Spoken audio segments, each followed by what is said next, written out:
Stoic Salon, summer 2020. Reading from one of Seneca's letters, number 12, on old age. Wherever I turn, I see evidences of my advancing years. I visited lately my country place and protested against the money from which was spent on tumble-down buildings. My bailiff maintained that the flaws were not due to his own carelessness. He was doing everything possible, but the house was old. And this was the house which grew under my hands. What has the future in store for me if stones of my own age are already crumbling? I was angry, and I embraced the first opportunity to vent my spleen in the bailiff's presence. "It is clear," I cried, "that these plane trees are neglected. They have no leaves. Their branches are so gnarled and shriveled. The boles are so rough and unkempt. This would not happen if somebody loosened the earth at their feet and watered them." The bailiff swore by my protecting deity that he was doing everything possible and never relaxed his efforts. But those trees are old. Between you and me, I had planted those trees myself. I had seen them in their first leaf. Then I turned to the door and asked, "Who is that broken down dotard? You have done well to place him at the entrance, for he is outward bound. Where did you get him? What pleasure did it give you to take up for burial some other man's dead?" But the slave said, "Don't you know me, sir? I am Felicio. You used to bring me little images. My father was your steward, and I am your pet slave." "The man is clean crazy," I remarked. "Has my pet slave become a little boy again? But it is quite possible, since his teeth are dropping out." I owe it to my country place that my old age became apparent whithersoever I turned. Let us cherish and love old age, for it is full of pleasure if one knows how to use it. Fruits are most welcome when almost over. Youth is most charming at its close. The last drink delights the toper, the glass which souses him and puts the finishing touch on his drunkenness. Each pleasure reserves to the end the greatest delights which it contains. Life is most delightful when it is on the downward slope, but has not yet reached the abrupt decline. And I myself believe the period which stands, so to speak, on the edge of the roof possesses pleasures of its own, or else the very fact of our not wanting pleasures has taken the place of the pleasures themselves. How comforting is it to have tired one's appetites and to have been done with them? But, you say, it is a nuisance to be looking death in the face. Death, however, should be looked in the face by young and old alike. We are not summoned according to our rating on the censor's list.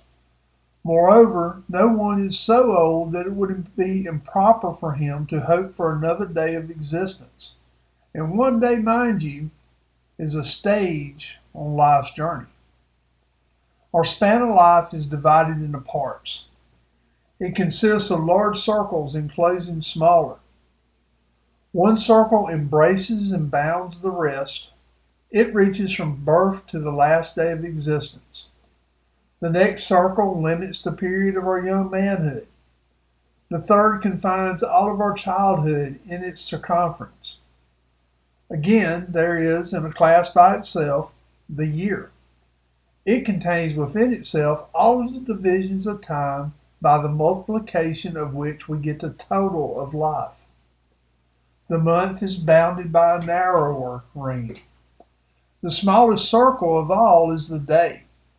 But even a day has its beginning and its ending, its sunrise and its sunset. Hence Heraclitus, whose obscure style gave him his surname, remarked, "One day is equal to every day." Different persons have interpreted the saying in different ways. Some hold that days are equal in number of hours, And this is true, for if by day we mean the 24 hours time, all days must be equal, inasmuch as the night acquires what the day loses. But others maintain that one day is equal to all days through resemblance, because the very longest space of time possesses no element which cannot be found in a single day, namely, light and darkness. And even to eternity day makes these alternations more numerous, not different when it is shorter, and different again when it is longer. Hence, every day ought to be regulated, as if it closed a series, as if it rounded out and completed our existence. Pacuvius, who by long occupancy made Syria his own, used to hold a regular burial sacrifice in his own honor, with wine and the usual funeral feasting, and then would have himself carried from the dining room to his chamber, while eunuchs applauded and sang in Greek to a musical accompaniment. He has lived his life, he has lived his life.